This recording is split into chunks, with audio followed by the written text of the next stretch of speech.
Salam saudaraku sekalian, Tuhan memberkati kita semua. Kali ini saya ingin membawakan renungan berjudul Hakim dan Seorang Janda. Hakim dan Seorang Janda. Kita akan membaca dalam Lukas 18 ayat 7 sampai 8. Lukas 18 ayat 7 sampai 8, demikian firman Tuhan. Tidakkah Allah akan membenarkan orang-orang pilihannya yang siang malam berseru kepadanya? Dan adakah ia mengulur-ulur waktu sebelum menolong mereka? Aku berkata kepadamu, ia akan segera membenarkan mereka. Akan tetapi, jika Anak Manusia itu datang, adakah ia mendapati iman di bumi?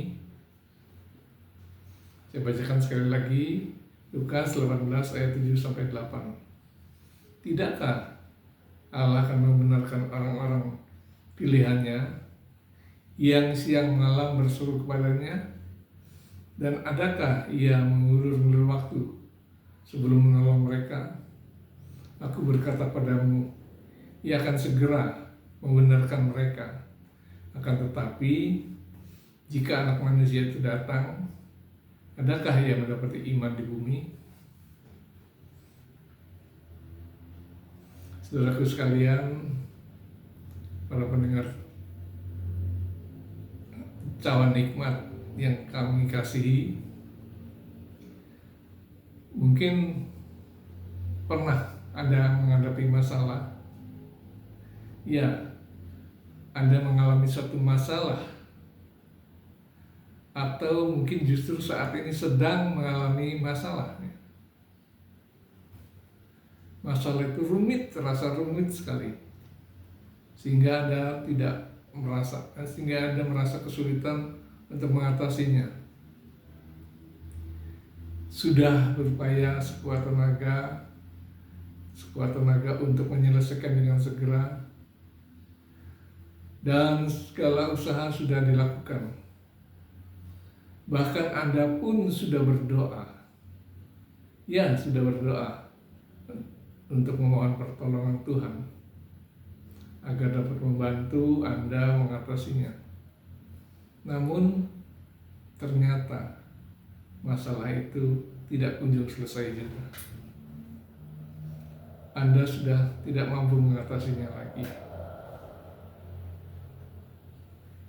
Anda sudah tidak sanggup mengatasinya lagi. Tuhan seolah-olah membiarkan Anda berjalan sendiri tanpa memberikan pertolongan. Persoalan itu tetap menghantui Anda. Ya, seolah-olah Tuhan tidak pernah mendengarkan Anda. Seakan-akan Dia tidak peduli dengan penderitaan Anda. Sehingga Anda merasa bahwa ucapan doa itu hanyalah bagikan ucapan yang sia-sia belaka. Saudara-saudara sekalian, jika seperti itu perasaan Anda, ternyata perasaan kita pun pernah sama,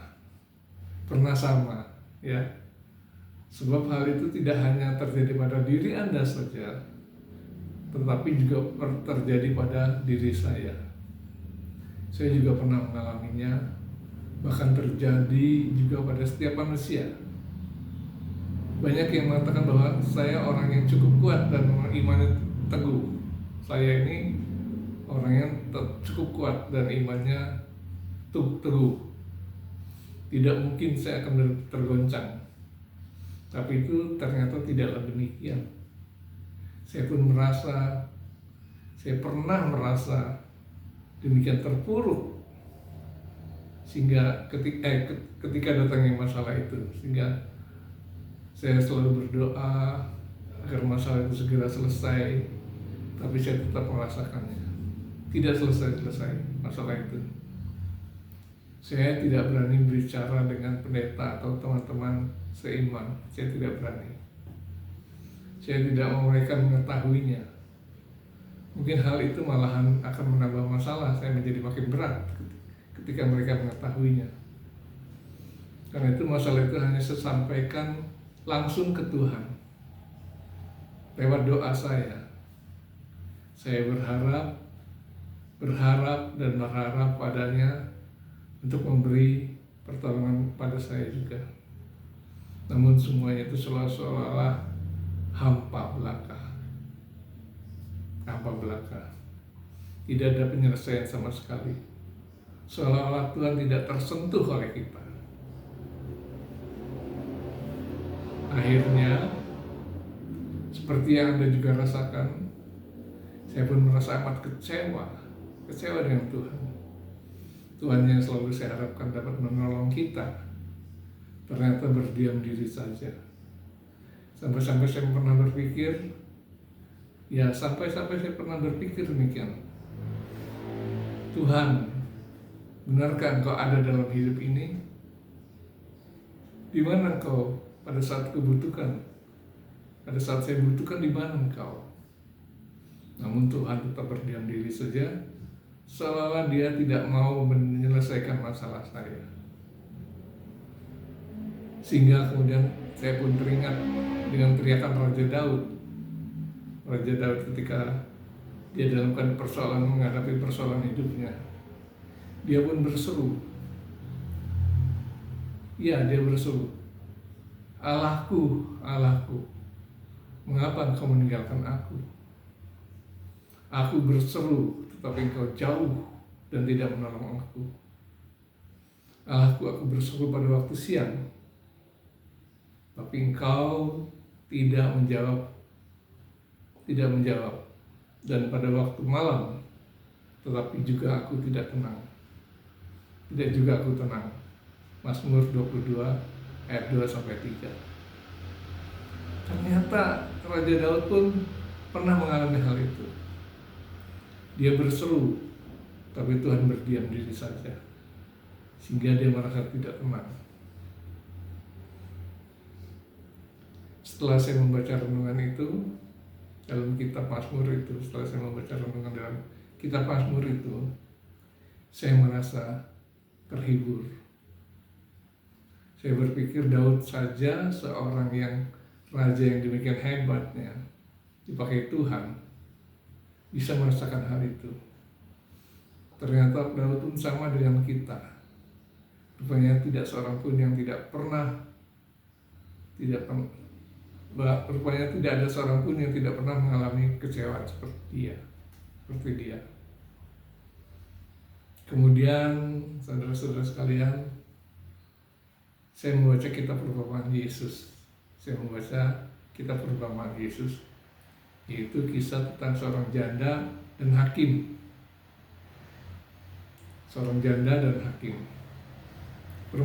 Perumpamaan itu disampaikan Tuhan agar kita selalu berdoa dengan tidak jemu-jemu. Katanya,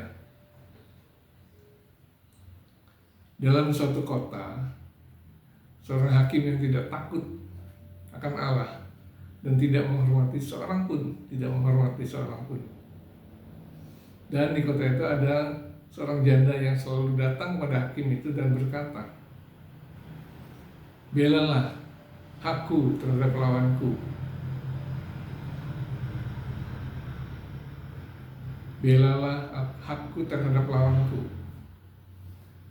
Beberapa waktu lamanya hakim itu menolak, tidak mau menerima. Tapi kemudian ia berkata dalam hatinya demikian. Walaupun aku tidak takut akan Allah dan tidak menghormati seorang pun, namun karena janda itu menyusahkan aku, baiklah aku membenarkan dia, supaya jangan terus saja dia datang dan akhirnya menyerang aku. Lukas 18 ayat 2-5. Lukas 18 ayat 2-5. Kita tidak tahu apa masalah yang dihadapi janda itu. Di situ dikatakan bahwa hakim itu adalah hakim yang keputusan tidak bisa adil. Jadi janda itu tidak bisa berharap dia akan dimenangkan perkaranya. Beberapa kali hakim itu menolaknya, ingin menyuapnya. Janda itu sepertinya tidak punya uang. Dia ingin menyuap tapi tidak punya uang. Lantas bagaimana langkahnya? Maka dia pun datang berulang-ulang menghadap hakim itu sambil memohon pembelaan darinya. Dia datang berkali-kali. Akhirnya hakim itu pun pusing kepalanya. Lalu membenarkan janda itu, bukan supaya janda itu menang, bukan. Tapi karena hakim itu takut diserang oleh janda itu. Kemudian kita perhatikan perkataan Tuhan. Camkanlah apa yang dikatakan hakim yang lalim itu. Camkanlah apa yang dikatakan hakim lalim itu. Walaupun hakim itu tidak takut dengan Allah dan tidak menghormati orang, akhirnya ia membenarkan janda itu. Apalagi Allah di surga. Ya, apalagi Allah di surga. Apakah dia tidak membenarkan kita sebagai orang percaya? Dia pasti membenarkan kita sebagai orang percaya. Pasti dia membenarkan kita. Dari situlah saya kembali berharap padanya, meskipun pernah juga hampir goyah. Tak lama setelah itu, ternyata Tuhan pun menjawab semua doa-doa saya. Puji Tuhan. Saudara-saudara sekalian, karena itu janganlah kita berputus asa. Jangan sekali kita berputus asa. Memang kita bisa bosan dalam berdoa dan memohon kepadanya. Bisa bosan memohon kepada Tuhan karena tidak mendapat jawaban. Di samping itu kita umumnya ingin agar kita segera dijawab Tuhan. Doa-doa kita dijawab Tuhan. Tapi kita harus bersabar menunggu waktunya Tuhan. Kita harus sabar menunggu waktunya Dia. Waktu kita dan waktu Tuhan memang terkadang berbeda. Namun pemberiannya yang tidak pernah terlambat. Amsal 3 ayat 11 bagian A, Amsal 3 ayat 11 bagian A terbunyi demikian, tertulis demikian. Ia membuat segala sesuatu indah pada waktunya, bahkan ia memberikan kekekalan dalam hati mereka. Ia membuat segala sesuatu indah pada waktunya, bahkan ia memberikan kekekalan dalam hati mereka. Amsal 3 ayat 11 bagian A. Ya, Tuhan pasti akan membuat masalah kita menjadi suatu kemenangan bagi kita. Karena itu janganlah kita berputus asa. Tetaplah kita terus berdoa, memohon belas kasih Tuhan. Ya, belas kasih Tuhan. Lakukan yang bisa kita lakukan sesuai kemampuan kita. Dan biarkan Tuhan mengerjakan selebihnya. Maka akan terasa indah hasilnya. Raja Daud pun akhirnya dapat menyelesaikan masalahnya, walaupun semula ia mengeluh pada Allah. Tapi Allah memberi dia jalan keluar yang terbaik baginya. Demikian juga Allah akan memberikan yang terbaik untuk kita. Kita semua akan diberikan yang terbaik. Dan yang selalu berharap padanya, pada Tuhan. Kita semua yang selalu berharap pada Dia, tentu kita akan mendapat jawaban dari Tuhan. Demikian juga Allah akan memberikan yang terbaik untuk kita semua yang selalu berharap padanya. Seperti saya akhirnya mendapatkan jawaban dari Tuhan, Anda pun akan mendapatkan jawaban dari Tuhan, dari Tuhan. Demikianlah firman Tuhan. Tuhan memberkati. Amin.